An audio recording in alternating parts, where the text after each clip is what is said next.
Ndugu zangu Waislamu, katika madhara ya kamari ni kwamba mtu hategemei jasho lake la kazi, anakaa nyumbani kwa kutegemea bahati yake nasibu.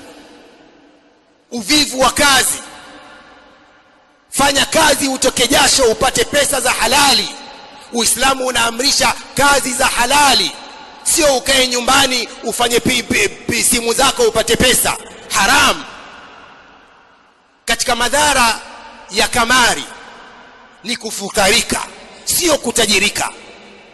Kuna nyumba zilikuwa zimeimarika kwa utajiri, zikaingia katika mambo ya haramu, zikafukarika, wakawa mafukara kwa haya mambo ya kamari. Katika madhara ya kamari ni kwamba yanamzuia mtu na dhikrillah wa iqamati salah, yanamzuia mtu na kumtaja Allah na kusali.